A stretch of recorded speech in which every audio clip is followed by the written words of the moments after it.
ارتباط با این داستان پرنده روشن. به اعتقاد من این داستان بسیار داستان موفقیه، به غایت تفکر برانگیز و بسیار کوبنده. با توجه به اینکه این داستان به یکی از ساید ایفکت های جنگ پرداخته، خب ما میتونیم داستان رو یک داستان جنگی بدونیم و البته یک داستان جنگی موفق. مادری که 3 فرزندش رو و خانه‌اش رو در جنگ در شهر خرمشهر از دست داده، تمام گذشته‌هاش ویران شده و اکنون بیهوده تلاش میکنه اون گذشته رو بازسازی کنه.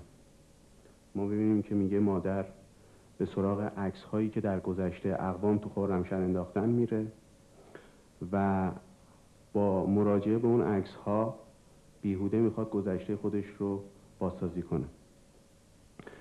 به اعتقاد من مهمترین عامل موفقیت این داستان توصیف‌های بسیار زیبایی که نویسنده تو این داستان ارائه کرده. برای مثال در ابتدای داستان ما می‌بینیم که نویسنده با یک توصیف بسیار کوتاه میتونه کاملاً اون احساس رو به خواننده ابقا کنه. اونجایی که پدر رو توصیف میکنه و میگه که بابام پیدا شد، سر طناب را پیچانده بود دور مچ دست راستش و دست چپ را برده بود میان دگمه های پیراهن. دستش که بیرون آمد تیغه کارد در هوا برق زد.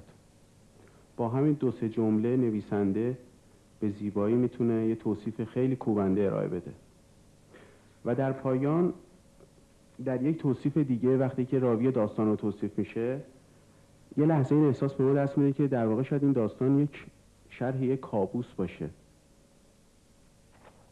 در قسمتی که میگه که صورتم را بردم توی خاک، بوته‌ای را چنگ زدم، شاخه کوچک خاری را با همه تیغ‌هایش توی مشتم له کردم. صدای پایی در دل زمین پیچید، پیش آمد، از زیر پایم گذشت و رفت رو به دهانه آخر. اینجا یه لحظه ممکنه ما احساس کنیم که واقعاً این داستان در واقع شرح کابوسه و این بازی که با ذهن انجام میشه که در واقع آیا این تمام این حوادث تو کابوس داره میگذره یا در واقعیت، به نظر من بازی که یکی از نقاط قوت این داستانه. در این داستان ما 2 تا مثلث داریم. یک مثلث شخصیت‌های داستان هست، راوی، پدر و مادر، که این 3 شخصیت اصلی داستان مثلثی رو شکل میدن.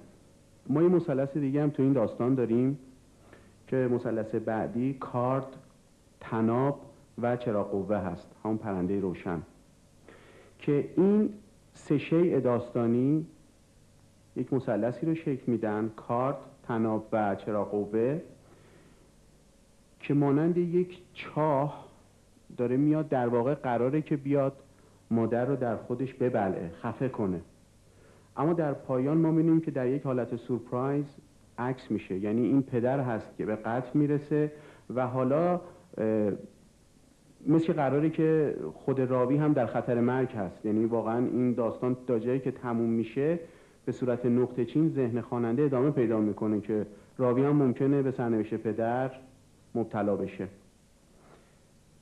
این 2 مثلث خیلی خوب میان نقش خودشون رو اجرا میکنن. من وقتی که به شیعیت کارد تو این داستان فکر میکردم یاد اون جمله چخوف افتادم که میگه اگر یک اسلحه در یک صحنه داستانی آویزون باشه، حتما یه جایی باید این اسلحه شلیک بشه. و واقعا اگر این کارد رو ما به همون اسلحه چخوف تشبیه کنیم میبینیم که بالاخره شلیک میکنه و شلیکش هم بسیار کوبنده است.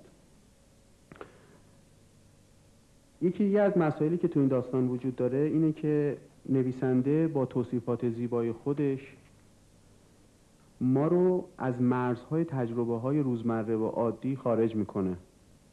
وقتی که در سیاهی شب ما رو به اون چاه‌ها و اون تپه‌ها میبره و اونجایی که واقعا ما نمیدونیم قراره که یک جنایت اتفاق بیفته، در ورای اون مرزهای تجربه‌های عادی ما یه پارادوکس قشنگی اتفاق میفته و اون پارادوکس قشنگ اینه که یک پدری به خاطر عشق به همسرش میخواد اونو بکشه و این پارادوکس بسیار زیبا و کوبنده است.